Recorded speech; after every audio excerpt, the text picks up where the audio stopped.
মমতা বন্দ্যোপাধ্যায়ের মধ্যে কোনো লুকোচাপা নেই, তিনি তো ভোট প্রচারেই আছেন।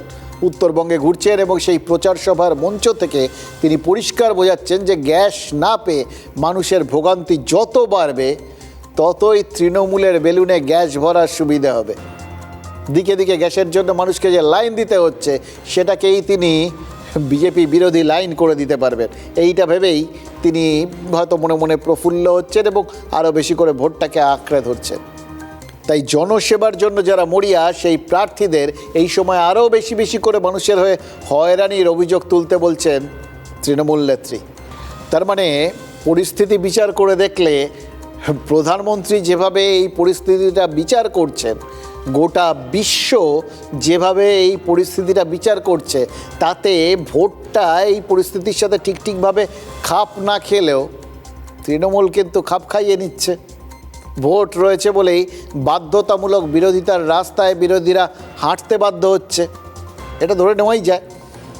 তাহলে তো সর্বদল বৈঠকে প্রধানমন্ত্রী যে সহযোগিতা প্রত্যাশা করছেন সেটা তার পাওয়া সম্ভব নয়, এটাও তো পরিষ্কার বুঝতে পারছি আমরা। এবং বোঝার খুব একটা কঠিন কিছু নেই, কারণ তিনি যে তাদের সহায়তা পাবেন না সেটা আজ তৃণমূল সাত সকালেই বুঝিয়ে দিয়েছে। পশ্চিম এশিয়ার পরিস্থিতি নিয়ে কেন্দ্রের ডাকা সর্বদল বৈঠক রাজ্যের শাসক দল এড়িয়ে গেছে। বৈঠকে কেন্দ্রের পাশে থাকার বার্তা দিলে ভোট প্রচারে অসুবিধা হবে, এটা তাদের থেকে ভালো আর কে জানে।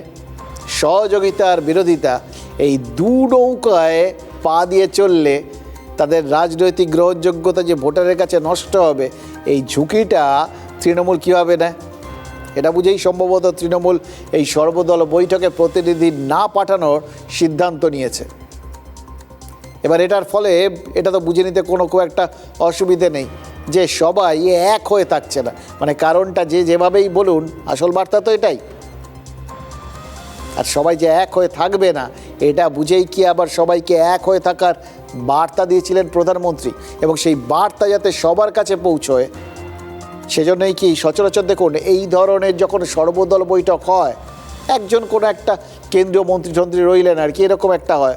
কিন্তু এবার এই সর্বদল বৈঠকে একসঙ্গে রাজনাথ সিং, অমিত শাহ, এস জয়শঙ্কর এরা সবাই যখন বিরোধী দলগুলোর সঙ্গে বসেছিলেন তখন এটা তো পরিষ্কার তারা বিষয়টা কতটা গুরুত্বপূর্ণ, কতটা সংকটজনক এটাই বুঝিয়ে দেওয়ার চেষ্টা করছিলেন